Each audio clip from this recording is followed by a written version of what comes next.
They tell you the fog of war is about battlefield confusion, but that fog follows you home. In the dense woods of Kentucky, I learned that some secrets are buried far deeper than others. Most people believe they know the history of Fort Campbell, but they only see the surface. My time as a soldier in the United States Army taught me that reality is often negotiable. Secrecy is like a lead curtain. It doesn't just block light, it smothers everything behind it. I remember the hum of an Apache attack helicopter cutting through the humid air of the base. Back then, the names of places like Honduras and Nicaragua were whispered in the dark corners. We were hearing rumors about the Honduran Army and things that didn't make sense on paper. Have you ever wondered what happens when a routine patrol turns into a national security nightmare? How do you forget something the government says never happened, even when you saw it yourself? Shadows of the Manhattan Project seem to linger in the way they handled classified information. My transition from a simple soldier to a witness of the impossible began on a quiet night. The world was focused on Operation Golden Pheasant while something else was crashing in our backyard. I found myself standing in a realm where facts blurred into fiction and truth became dangerous. We were just kids in uniform, caught in the gears of Iran-Contra and global power plays. The Sandinistas were a world away, yet their conflict felt strangely close to our training grounds. You never expect the military machine to turn its silence toward its own loyal service members. I walked the line between being a patriot and being a man who knew too much. Every branch of the service has its ghost stories, but mine involves a twisted metal carcass. But before I show you the body in the wreckage, you must understand my 1988 reality. I spent 23 long months stationed at Fort Campbell, learning the rhythm of the damp Kentucky dirt. Back then, I wasn't a special operations expert. I was just a technician, handling vital military communications. My days were filled with radio frequencies and wiring diagrams, far from the front lines of combat. In the late 80s, Fort Campbell felt like a quiet fortress, isolated from the world's brewing conflicts. But even in the back office of a military base, you can sense when things start shifting. It was 1988, a year when the shadow of Iran-Contra loomed over every covert military operation. While I focused on my comms gear, tension was building across the border in the Nicaraguan jungles. Whispers of the Sandinistas and Operation Golden Pheasant drifted through the barracks during long midnight shifts. I never expected my technical background to lead me into the dark heart of a security patrol. Suddenly, orders came down that would pull me away from my radios and into a different world. I was being temporarily transferred to the military police division to serve as an armed security guard. Trading my headset for an MP brassard felt like stepping into a role I wasn't prepared for. One day, I was fixing signal processors, and the next, I was patrolling the perimeter of the base. This transition from communications to security patrols changed how I saw the landscape of Fort Campbell forever. Moving from the back office to the front gates felt like standing on the edge of something dangerous. How does a guy in communications end up guarding a restricted crash site in the dead of night? The transition was sudden, leaving me questioning why they needed a technician to watch the shadows. I began to realize that some secrets at Fort Campbell required more than just encrypted radio frequencies. My new post put me right in the path of events that the history books rarely mention. The mundane reality of my service was about to collide with a classified nightmare in the woods. I was just a regular soldier, but 1988 was a year that demanded more than regular duties. The Kentucky fog seemed thicker as I began my new rounds under a cold winter moon. It was a cold February night when the radio finally barked a call we weren't prepared for. The clock hit midnight in February 1988, and the routine died right there in the biting cold. We were patrolling the quiet perimeter of Fort Campbell, surrounded by the damp Kentucky night air. My partner, Corporal Lack, watched the tree line as we drove along the desolate boundary fence. A 911 call on a military base is like a fire alarm cutting through a silent library. Our radio suddenly crackled with a priority dispatch that sent a chill down my tired spine. The operator called for Bravo 47, Using the call sign that signaled our turn into the unknown, Clarksville Police Department had just relayed a frantic report from a civilian out in the darkness. Someone had spotted a small plane flying much too low over our southern fence line tonight. The thought of a civilian crash in these woods was enough to make any soldier feel uneasy. We wondered why any pilot would be navigating these restricted skies in the dead of night. I gripped the steering wheel tightly, pushing our vehicle toward the reported coordinates of the impact. Every shadow in the Kentucky fog began to resemble the wreckage of a downed aircraft ahead. Corporal Lack and I scanned the horizon for smoke or the orange glow of a fire. The southern fence line was usually the most boring part of our entire nightly security rotation. But the emergency call from Clarksville had instantly transformed our shift into a race against time. We reached the area where the civilian had seen the plane dip below the dark tree line. The silence of the forest was heavy, pressing against the windows of our idling patrol jeep. We expected to find a simple civilian Cessna lost in the freezing Kentucky fog that night. Instead, we were about to stumble upon a sophisticated and deadly weapon of modern war. The routine ended there, replaced by a mystery that would haunt my memory for decades. Me and Corporal Lack pulled the Humvee to the shoulder, and there it was 75 yards off the road. The Kentucky fog clung to the ground, but it couldn't hide the destruction waiting in that open field. This wasn't some weekend flyers playing. The silhouette through the mist was something far more lethal and familiar. My breath hitched as the wreckage took shape. Sitting right in the middle of a massive, dark clearing, the fuselage lay crumpled like a crushed soda can, resting exactly 75 yards from the nearest pavement. To our other side, the dark wall of the tree line stood another 75 yards away from the impact. Even in the dim light, the mangled metal was unmistakably a multi-million-dollar Apache attack helicopter. One of the world's most advanced killing machines was now just a pile of cooling, jagged scrap metal. We stepped cautiously onto the field, feeling the ground tremble with the gravity of what we had discovered. A massive crater scarred the earth where the nose had first slammed into the unforgiving Kentucky soil.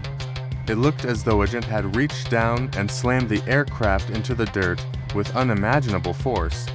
My eyes scanned the debris, noticing how the treetops at the edge of the woods were violently snapped. The broken branches whispered of a final, desperate descent through the canopy before hitting the open ground.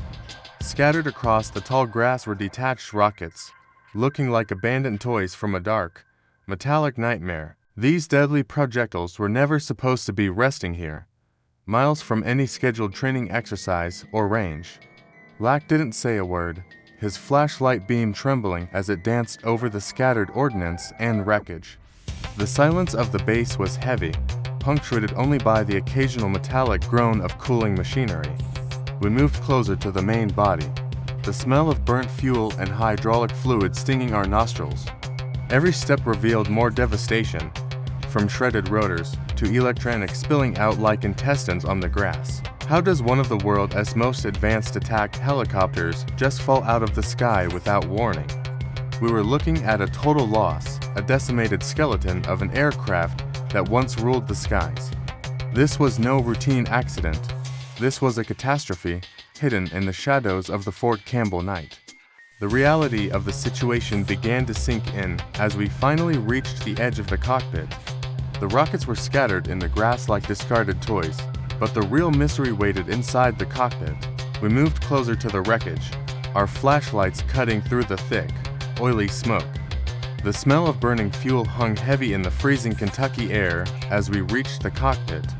My light hit the nose first, but the front section where the gunner sat was completely obliterated. Shattered glass and twisted metal were all that remained of the gunner's seat in the mangled Apache. Looking into the rear seat, I saw a figure that shouldn't have been in a U.S. helicopter. A pilot was slumped against his harness, stone dead and strapped into the dark, ruined cockpit. Finding that body in the woods of Fort Campbell felt like uncovering a deep, classified secret. I leaned in closer and spotted a patch sewn onto the upper sleeve of his uniform. It wasn't an American unit. It was the unmistakable emblem of the Honduran Army. Why was a foreign soldier piloting a classified Apache attack helicopter deep inside the United States? The mystery deepened as I examined his clothes, which looked like relics from a different time. He was wearing Vietnam-era olive drab fatigues with large, chunky buttons down the front. The rough, outdated fabric stood in stark contrast to the sophisticated machinery surrounding his body. Yet, despite the old clothes, his helmet was equipped with the most advanced hardware available. It featured integrated night vision gear and a glowing target acquisition display over his eyes. He looked like a ghost from the 60s outfitted with the high-tech crown of a modern warrior. Thoughts of Operation Golden Pheasant and secret conflicts in Central America raced through my head. Amidst the political fog of Iran-Contra, this discovery felt like a link to a hidden war. Perhaps this man was fighting Sandinistas before he met his end in the Kentucky brush. This mystery felt as classified and dangerous as the secrets of the Manhattan Project. Corporal Lack and I stood in stunned silence, the radio static hissing in the biting cold. Nothing about this scene made sense, from the vintage buttons to the digital optics. But the strangest part was how that high-tech helmet paired with fatigues from the 1960s. The sight before me felt like a glitch in time, blurring lines between history and high-tech weaponry. I knelt in the Kentucky dirt, staring at a pilot who seemed to belong to two different eras. His uniform wasn't the standard camouflage we wore at Fort Campbell during that cold February night. Instead, he was dressed in old-fashioned olive drab fatigues that looked straight out of the Vietnam War. I reached out, my glove brushing against the heavy, oversized buttons running down the front of his jacket. These large buttons were relics of a bygone age, completely out of place in a modern cockpit. Everything about those vintage fatigues screamed of a past the military had supposedly moved on from years ago. But then my flashlight beam climbed higher, revealing a piece of equipment that simply didn't belong there. Perched on his head was the most advanced Apache attack helicopter helmet I had ever laid eyes on. The smooth, dark shell of the helmet caught the moonlight, hiding secrets of classified American engineering. It featured an integrated night vision system, a piece of hardware reserved for the elite units. I could see the complex target acquisition display folded down over where his right eye would be. This was the bleeding edge of technology, designed to turn a pilot into a lethal, nocturnal predator. Seeing that futuristic visor paired with 1960s clothing sent a cold shiver straight down my aching spine. It was a visual contradiction that made no sense, like a soldier caught between two warring decades. Why would a man wearing archaic buttons be trusted with the crown jewels of our aviation technology? Perhaps this pilot was part of the shadow games played during the height of the Iran-Contra era. Rumors of the Honduran Army receiving secret training often whispered through the barracks late at night. Could this be a ghost from Operation Golden Pheasant, hidden away in the dark woods of Kentucky? The air felt thick with the same secrecy that once surrounded the Manhattan Project in Tennessee. It felt like we had stumbled into a covert war against the Sandinistas, right here in Kentucky. The silence of the wreckage grew heavier as the reality of this impossible discovery finally sank in. I keyed my mic to call it in, but Bravo 47 was suddenly gone from the air. In its place was a sound so low and powerful it made my very teeth start to ache. I tried to reach dispatch again, desperate to report the pilot and the impossible wreckage we found. There was no static, no chatter, just a clean, crushing electronic hum vibrating through the cold air. It felt like a swarm of angry bees had taken up residence directly inside my own skull. I looked over at Corporal Lack, seeing the same look of pure physical discomfort on his face. Our radio frequencies, usually clear across the Fort Campbell training grounds, were now completely and utterly dead. Was this interference bleeding from the Apache itself, or was something else watching us from the darkness? The silence of the Kentucky woods had been replaced by this artificial, rhythmic throb that wouldn't quit. Every time I pressed the talk button, that invasive drone grew louder, drowning out my every word. We were miles from the main post, standing over a crash that technically shouldn't even exist tonight. I realized then that our lifeline to the outside world had been severed by an invisible force. This wasn't just a technical glitch. This was a deliberate wall of noise blocking our every signal. The mysterious pilot from the Honduran Army lay behind us, and we were now effectively cut off. My hand gripped the receiver tight, but the only response was that haunting, steady electronic pulse. It felt as if the very air around the crash site was being charged with static energy. I wondered if this hum was connected to the high-tech equipment we had just seen in the cockpit. The isolation of the field began to weigh on me, heavier than the freezing February night air. We were two soldiers alone in the dark, caught in the middle of a massive electronic blackout. Something was jamming us, ensuring that whatever we saw in this field would stay in this field. I checked the dials on the Humvee's radio, but the needles didn't even jump at my touch. The powerful interference was wide spectrum, a blanketing force that felt almost like a physical weight. It was the kind of sophisticated jamming you'd expect from a major battlefield, not a Kentucky forest. We stood there in the flickering light of the wreckage, surrounded by a wall of synthetic sound. Every attempt to reach our unit was met with that same mind-numbing vibration through the headset. The silence following our radio failure didn't last long as headlights cut through the Kentucky mist. The heavy Humvees and a massive M35 troop transport truck rumbled toward the smoking crash site. These weren't the standard military police we expected to see responding to a downed aircraft. A squad of approximately 12 soldiers spilled out of the transport truck with practiced precision. Every single one of them was clad in solid black uniforms that seemed to swallow the light. They carried M16 rifles across their chests, moving with the focused intensity of a specialized unit. We watched in confusion as these mysterious figures fanned out to establish a tight perimeter. My eyes searched their uniforms for familiar identifiers, but I found only blank, black fabric instead. There were no divisional insignia and no name tags to tell us who these men actually were. The only visible mark was a single, subdued American flag patch stitched onto their dark right shoulders. Who has the authority to strip their names and ranks off their uniforms in the middle of Kentucky? They arrived like ghosts, completely anonymous, silent, and blacked out against the backdrop of the winter night. As the Humvee engines drifted to an idle, the heavy doors swung open with a synchronized metallic thud. The engines cut out, leaving only the sound of heavy boots hitting the cold, hard ground. A full colonel emerged first, followed closely by a lieutenant colonel and two other high-ranking majors. High-ranking officers don't usually scramble to a remote field at midnight for a routine training accident. Their arrival suggested this Apache attack helicopter was part of something much larger than basic maneuvers. Was this crash tied to the brewing tensions of Operation Golden Pheasant or the Iran-Contra scandal? These men didn't look like they were here to rescue the injured Honduran Army pilot inside. They looked like they were here to bury a secret that wasn't meant to be discovered. I felt a cold chill that had nothing to do with the biting February air at Fort Campbell. The colonel stepped forward into the light, and he didn't look like he was there to help. I have never had a superior officer look me in the eye and give the order to have me killed. Until that night at Fort Campbell, standing near the burning wreckage of that mysterious Apache attack helicopter. I tried to explain that we were just the first responders on the scene of the crash. The colonel's voice was colder than the biting February air that whipped across the Kentucky landscape. He didn't care about our report or the strange tech we saw on the dying Honduran pilot.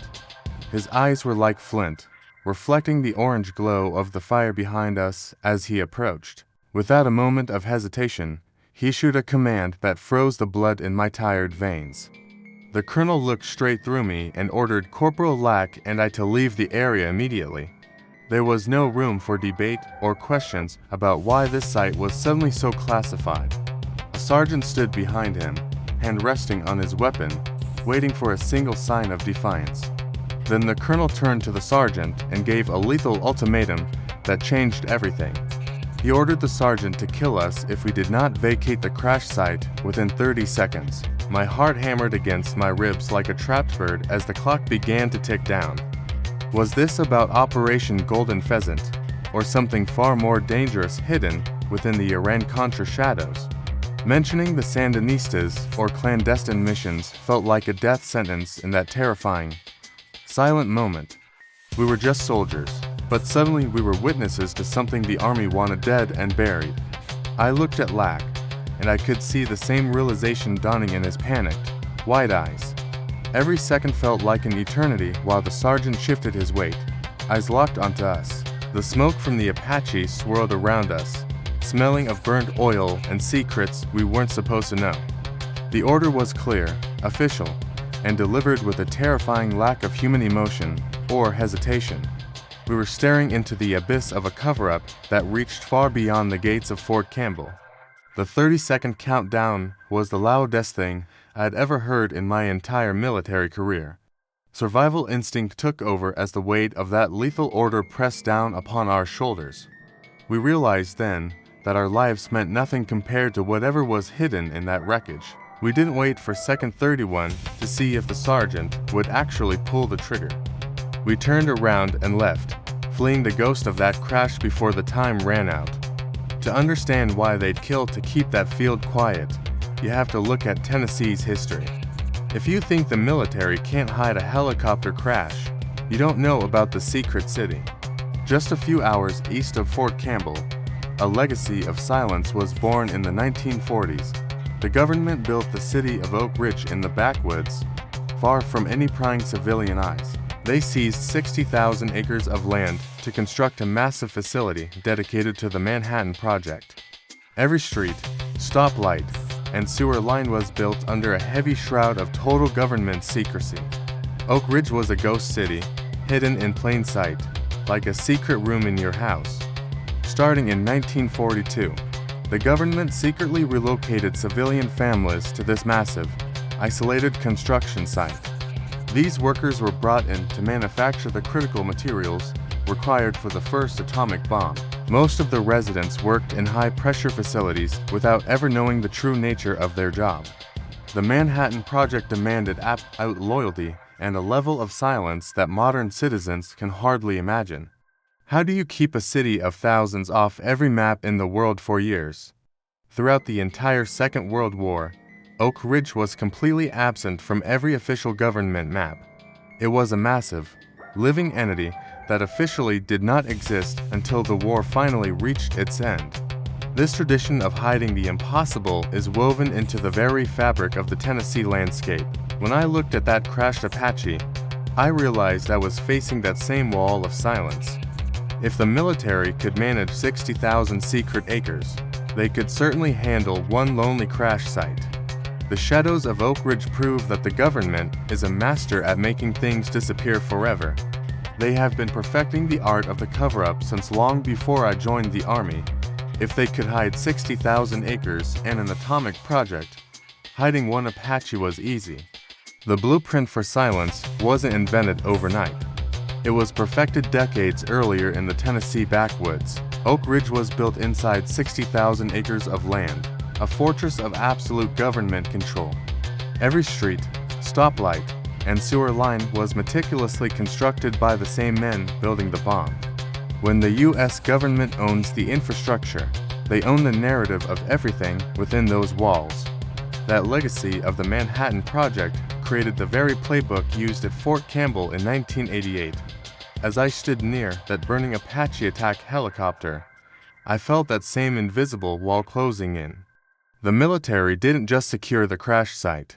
They essentially erased it from the physical world. You have to wonder why a training exercise would require the same secrecy as the atomic bomb. The presence of the Honduran Army suggests this wasn't about routine flight hours or engine failure. Between Operation Golden Pheasant and the shadows of Iran-Contra, the stakes in Kentucky were incredibly high. Fighting the Sandinistas required quiet moves, and that downed pilot was a loud, flaming problem. Oak Ridge taught the government that you can hide an entire city if you control the ground. At Fort Campbell, they applied those lessons to make a massive crash simply vanish into the mist. They didn't just want the wreckage gone, they wanted the memory of the event completely sterilized. Looking at those Tennessee woods, I finally understood how deep the roots of military secrecy go. The same government, that built sewers for a secret city could easily scrub a Kentucky field. They treat every classified mistake like a mini Manhattan Project, sealed tight against the outside world. While Oak Ridge was built to stay hidden forever, Fort Campbell was a sudden, violent lockdown. Both operations prove that, when the mission is sensitive enough, reality itself becomes a controlled variable. The silence in that field was the same silence born in the backwoods of 1940s Tennessee. If they could bury an atomic project, burying a single crash helicopter was merely a routine exercise. We were standing on a stage where the U.S. government controlled the lights, the set, and the actors. The protocols I witnessed at the crash site were echoes of a long-standing tradition of total containment. To the world, that field was empty, but to those in power, it was a high-stakes containment zone. The ghost of Oak Ridge lived on in the heavy silence of that cold Kentucky night. The pieces only started fitting together years later when I looked into our secret assistance in Central America. History books call it Operation Golden Pheasant, but they omit the Apaches handed to foreign pilots secretly. Training foreign pilots in Apaches was like teaching someone to drive a Ferrari in your own backyard. You just hope the neighbors do not notice the roar of the engines in the middle of the night. Long before that crash, I was already knee-deep in the humid jungles of a country called Honduras. In December 1986, my unit was deployed to build an airfield destined for a very specific purpose. We were paving the way for a conflict that officially did not exist in the public eye. To understand the tension, you have to look back at the Nicaraguan government's sudden collapse in 1979. The Sandinistas rose to power, establishing a Marxist government that many reported was heavily funded by Soviets. Washington saw this as a red tide rising far too close to the borders of the United States. In response, the U.S. backed the Contras, a group of anti-communist rebels fighting to reclaim their nation. When Congress cut the funding, the government found a much darker way to keep the money flowing. Officials covertly sold arms through Iran to bypass the law and funnel cash to the Contra rebels. This web of secrets, known as Iran-Contra, was the backdrop for every shadow moving through Fort Campbell. Our base was not just for American soldiers. It was a classroom for pilots from the Honduran Army. These foreign aviators were secretly learning to master the lethal Apache attack helicopter on our own soil. It was a ghost program, designed to give our allies an edge without leaving a paper trail. Was that Kentucky crash the reason Operation Golden Pheasant officially launched just a few weeks later? On March 17, 1988, the secret war finally stepped out of the shadows and into the light. Thousands of U.S. military personnel, including the legendary 82nd Airborne, were suddenly deployed to the Honduran border. This massive show of force was meant to intimidate the Sandinista forces and protect our regional interests. Behind the official orders lay a trail of crashed helicopters and pilots who were never supposed to exist. The silence of the Manhattan Project had evolved into a new kind of secrecy for the late 80s. That pilot I found bleeding in the Kentucky field was not a ghost, but a secret soldier. He was an unacknowledged casualty of a war that the history books are still trying to hide. My mind drifted back to a time before that freezing night at Fort Campbell. Long before the crash, I saw the seeds of this secret war being planted. It was December 1986 when I first stepped into the sweltering heat of Honduras. We weren't there for combat, or at least, that is what the brass told us. Our mission was simple as we assisted in the grueling construction of a remote military airfield. We moved tons of earth to carve a landing strip out of the dense jungle. Back then, we didn't ask questions about who would eventually be using that runway. Standing in the Kentucky mist, the purpose of that airfield suddenly became terrifyingly clear. That dead pilot wasn't just a stranger because he was a product of our own making. The realization hit me harder than the cold air surrounding the smoldering Apache attack helicopter. My deployment in 1986 was the prologue to this tragic scene on the base. We were building a bridge for the Iran-Contra conflict that officially didn't even exist yet. Our runway in the jungle was a vital tool for the fight against the Sandinistas.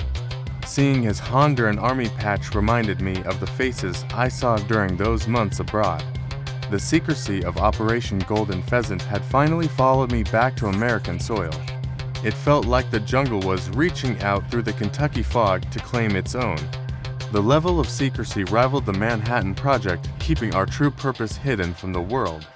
The airfield we built wasn't for us, but for pilots who lived in the shadows. Everything I did in 1986 prepared me for the silence I was forced to keep. This connection turned a simple military accident into a deeply personal haunting for me. The ghost from the past had finally arrived to collect on a very old debt. I could still taste the red Honduran dust as I looked at the pilot's body. The silence of the Kentucky woods echoed the hushed whispers of our 1986 mission. We were told our work was routine, but routine never required this much blood. My past in Honduras had just collided with the present in the most violent way. I never forgot that pilot, and decades later, I lost a friend to that same deadly machine. Secrecy is just about what they hide. It's about the heavy cost of things they don't tell us. Long before the tragedy, our paths crossed while stationed out of Okinawa with the 31st MW. This specialized Marine Expeditionary Unit deployed us to the Philippines in the early months of 2015. The humid air of the Pacific felt a world away from the freezing mists of my youth. Our unit operated from the weathered steel decks of the USS Peleliu across the vast blue waters. Life on the ship was a constant grind of drills and preparation for the unknown ahead. That was where I truly bonded with Jimmy, a man who lived his life by the mission. Before he ever touched a flight stick, Jimmy earned his reputation as a disciplined and lethal recon Marine. He had that quiet confidence you only see in men who have stared down the darkest paths. We both understood the high-stakes world of Anglico, the specialized air-naval gunfire liaison company. In that environment, you learn to trust the man next to you with your very existence. Jimmy was a professional through and through, but the military turns routine into a cold death trap. He eventually transitioned from the ground to the cockpit, trading his rifle for the power of flight. Decades after my first encounter with the wreckage, the Apache attack helicopter claimed a friend of mine.